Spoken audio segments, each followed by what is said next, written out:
আমরা কোথাও ঘুরতে যাই বিনোদনের জন্য, পরিবারের সবাইকে সময় দেওয়ার জন্য, কিছুটা সময় আনন্দে কাটানোর জন্য। কিন্তু একই পরিবারের 7টা মানুষ আজকে কতটা বিপদে পড়ে গেছে। তাহলে এই বর্ষার দিনে কোথাও ঘুরতেও যাওয়া অনেক রিস্ক। আর এখানে সবাই চাইছে ওদের বাঁচাতে, কিন্তু লাস্ট পর্যন্ত ঠিক কি হয় পুরো ভিডিওটা দেখলেই তোমরা বুঝতে পারবে। মানে এই ঘটনাটা দেখলে গা শুধু শিউরে উঠছে বারবার, যে কতটা পরিমাণে বিপদে পড়ে গেছে সবাই।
হঠাৎ করে এরকম বান চলে আসবে পরিবারের কেউই কিন্তু জানতো না।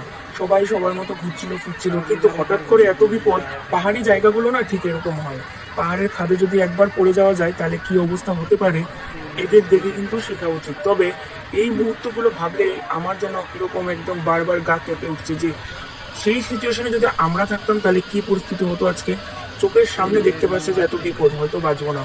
দেখো কুলের মধ্যে একটা ছোট্ট বাচ্চা আছে, তারপরে সাথে আরো বাচ্চা রয়েছে, একটা শুধুমাত্র পুরুষ মানুষ, একটা দুটো পুরুষ মানুষ, সাথে মহিলা কতগুলো মানুষ।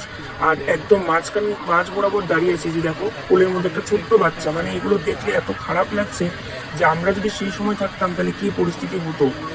আর একেবারে মাঝখানে দাঁড়িয়েছিল, জলের বেগ মানে সময় যত যাচ্ছে বাড়ছিল, সময় যত যাচ্ছে তত বাড়ছিল। মানে এই যে জলের বেগটা, এটা কিন্তু একটা নদী, আর আমরা সবাই জানি যে পাহাড় থেকে কিন্তু নদীর সৃষ্টি। তাহলে এটা আস্তে আস্তে আরো কিন্তু বাড়তে থাকবে এই জলের বেগটা, কারণ প্রচুর বৃষ্টি হওয়ার কারণে পাহাড়ে ঠিক এইভাবে কিন্তু ঢল নামে, এবং সেটাই কিন্তু আস্তে আস্তে নদীতে চলে আসে এবং নদীর জল কিন্তু এত বাড়তে থাকে।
ভেসে গেল পরিবারের 7-8টা মানুষ চোখের সামনে। কারো কিছু করার আর কিন্তু ক্ষমতা থাকলো না। প্রকৃতির কাছে মানুষ কতটা অসহায়, তাই না বন্ধুরা? এমন পরিস্থিতি যেন কারো কোনোদিন না আসে। ভগবান সবার মঙ্গল করুন। জানি না তারপরে কি হলো।